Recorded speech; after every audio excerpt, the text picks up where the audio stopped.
আমি doctor ABM Kamrul Hasan.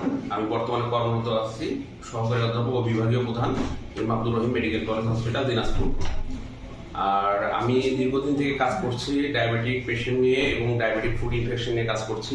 আমি যেহেতু ট্রান্সমিশন মেডিসিনের লোক, সেই হিসাবে আমি পিআরপি থেরাপি নিয়ে কাজ করছি। আমি বিভিন্ন জায়গায় পিআরপি থেরাপি নিয়ে কাজ করি, টাঙ্গাইল, সিরাজগঞ্জ এবং এখন দিনাজপুরে যেহেতু বদলি কারণে আমি এখানে দিনাজপুরে কর্মরত আছি। আমি দিনাজপুরেও পিআরপি থেরাপি নিয়ে কাজ করছি এবং এখন পর্যন্ত 4 বছরে অনেকগুলো কেস আমরা করেছি এবং সফল হয়েছে। আজকে মানে বীরগঞ্জ থেকে একজন পেশেন্ট এসেছে, তার প্রায় 1 বছর থেকে পায়ের ইনফেকশন ছিল এবং কোনো একটা জায়গায় বলেছে যে তার পায়ের আঙুলটা কাটতে হবে। আমরা চেষ্টা করব যাতে তার পায়ের আঙুলটা কাটতে না হয় বা অ্যাম্পুটেশন করতে না হয়।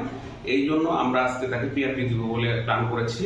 ওনার সাথে একটু কথা বলি। আপনার পরিচয় দিন। আসসালামু আলাইকুম, আমার নাম মোহাম্মদ শরীফুল ইসলাম। আমার বাড়ি পীরগঞ্জ থানা, কন্যাই হাটপাড়া বাড়ি আমার।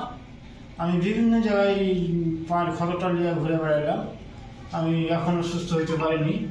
ডায়াবেটিস হাসপাতালে গেলাম, ওখানে পরীক্ষা নিল। পরীক্ষা নেওয়ার পর বলছে আমাকে যে আঙুলটা হয়তো থাকবে না। তারপর কামরুল জামান হিসেবে আমি তথ্য পেলাম যে ওনার কাছে যান, ওর কাছে গেলে কিছুটা মানে আরোগ্য হবে, আপনি ওখানে সঠিক চিকিৎসা করবেন। ধন্যবাদ। আমরা জাস্ট একটু পাটা দেখাই দিই আজকে যে ওনার পায়ের ক্ষতটা কিন্তু খুব বেশি না, মানে অল্প একটু, কিন্তু এটা প্রায় 1 বছর থেকে উনি ভুগছে এবং এই পায়ের সার্কুলেশন অবশ্যই একটু কম আছে, যার জন্য তার বিভিন্ন জায়গায় ইনফেকশন হচ্ছে। এবং এই ইনফেকশনটা আশা করি যে যদি আমরা প্রপার ড্রেসিং করে অ্যান্টিবায়োটিক কাভারেজ রেখে পিআরপি দেই, তাহলে হয়তো 2 থেকে 3 সপ্তাহের মধ্যে অনেকটা ইমপ্রুভ করে যাবে এবং উনি নর্মাল লাইফে চলাফেরা করতে পারবে। অন্তপক্ষে এটুকু বলতে পারি যে তার অ্যাম্পুটেশনের মতো এত কঠিন ডিসিশনে আসতে হবে না।